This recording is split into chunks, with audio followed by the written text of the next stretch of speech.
9h, 11h, Europe 1 Culture Média. Philippe Vandel.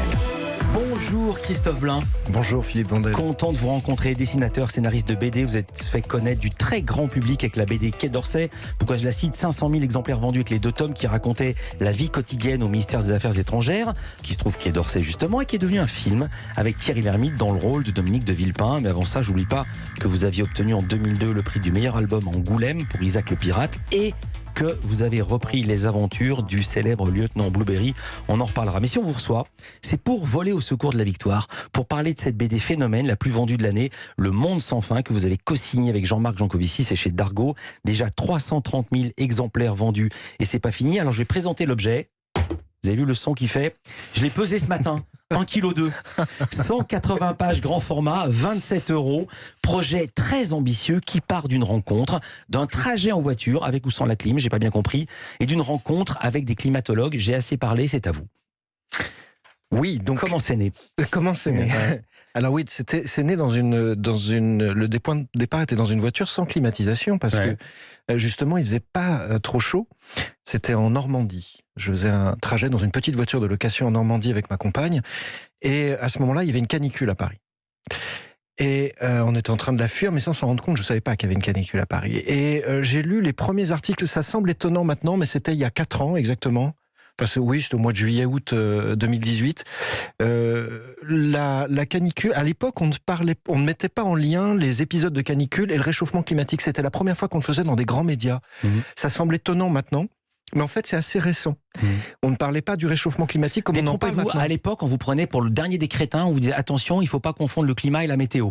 C'est ça. Je me souviens très très bien, il y avait une interdiction de lier l'un à l'autre il y a quelques années. Eh bien voilà, donc vous alimentez exactement ce que je... Mais oui, et donc ma compagne m'a lu un article, une interview de Jean Jouzel, qui est un glaciologue. Un membre du GIEC. Voilà, et un membre du GIEC, qui est l'Observatoire de l'ONU du climat. Pour l'ONU, et il disait dans cette interview, dans un média de grande diffusion, qu'on connaîtrait des températures de 50 degrés à Paris d'ici 2050. Et je me suis dit, moi je connaissais le travail de Jean-Marc Jancovici, je connaissais le problème du réchauffement climatique, mais je le renvoyais à plus tard. J'en faisais une espèce de déni. Et là, je me suis rendu compte que ça a pris à ce moment-là quelque chose de je sais pas, c'est devenu réel. Mais comment est-ce qu'on en fait? Parce que vous êtes auteur de bande dessinée, comment est-ce qu'on en fait une bande dessinée? Alors, parce qu'il ne suffit pas de se dire ça, il faut avancer, et vous avez rencontré Janco, comme on l'appelle dans le métier. Personnage extraordinaire. Je vais le dire tout de suite. Jancovici, Jean-Marc Jancovici, c'est un personnage extraordinaire, c'est un polytechnicien qui a surtout inventé un concept qui a changé la face, la perception de l'humanité entière. Je pèse mes mots, il est l'inventeur du concept de bilan carbone. Oui. C'est-à-dire que c'est lui qui a inventé une méthode pour des particuliers, une entreprise, enfin différents organismes ou entités, pour calculer les émissions carbone que chaque personne ou chaque groupe de personnes J'explique pouvait le principe. Avant ça, les gens disaient « Ah mais moi je pollue pas, je roule en voiture électrique ». Mais lui, non. Comment on a fabriqué la voiture électrique? Comment on a fabriqué la batterie? Et comment on produit l'électricité? Si l'électricité de votre voiture électrique est produite dans une centrale à charbon, c'est juste une transformation d'une énergie très mauvaise pour le climat. Voilà la conception en peu de mots qu'on doit à Jean-Marc Jancovici. Mais comment ça devient une BD? Alors ça devient une bande dessinée parce que d'abord ça a commencé par une angoisse. Souvent, l'angoisse est moteur de la création, qui a duré une année, où je me suis dit, mais qu'est-ce que va devenir nos vies? Alors, il faut savoir que Jean-Marc Jancovici, le travail de Jean-Marc Jancovici m'a été présenté par mon frère. Je suis très proche de mon frère, et il m'en parlait depuis des années. Lui, il suivait son travail depuis une dizaine d'années. Et un an plus tard, au bout d'un an, à force de parler de ça, il m'a dit, je le raconte dans les premières pages de la bande dessinée, il m'a dit, mais fais un album avec Jean-Marc Jancovici. Voilà. Et j'ai eu un moment de flottement qui a duré 5 secondes, parce que je savais, en fait, moi-même, je sentais que j'avais envie de faire ça, et je lui ai dit oui, je vais le faire, en sachant que ça allait être un travail énorme.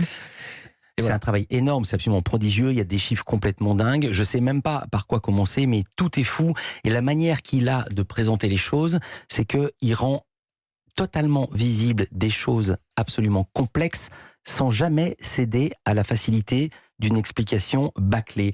Par exemple, il vous dit l'énergie, c'est l'énergie. Par exemple, 2 hommes ont la puissance de 100 watts, oui, non plus de 100 watts, c'est la puissance de 2 hommes. Un cheval, c'est 1000 watts, donc ça fait 20 hommes. Et imaginons que pour nous, il y ait des esclaves, parce que votre aspirateur, c'est un esclave. Quand vous avez besoin de lui, il tourne, il fonctionne. Il a converti tout ce qui se passe en journée d'esclaves, et là, c'est complètement dingue, et vous les illustrez. C'est absolument prodigieux, cette page. Un des très, très grands talents de Jean-Marc est de vous rendre intelligent. C'est-à-dire que il a un talent de vulgarisateur dans le sens où il a énormément d'imagination et il utilise des images, des analogies pour vous faire comprendre comment les choses fonctionnent et des choses qui peuvent être très complexes.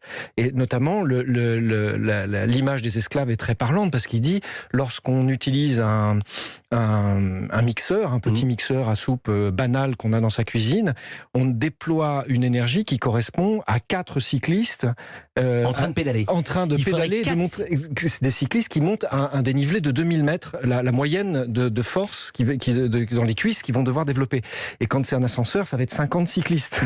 Exactement. Alors, je vais finir par cette conversion, avant qu'on entende Lisa Marie. L'année d'éclairage d'un logement, c'est 800 jours esclaves. L'ensemble des appareils ménagers d'un foyer, 5000 jours esclaves.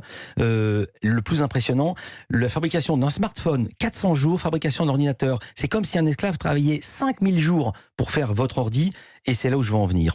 Le chauffage d'une maison de 100 mètres carrés, c'est entre 20 000 et 40 000 jours. Le plus important vient là.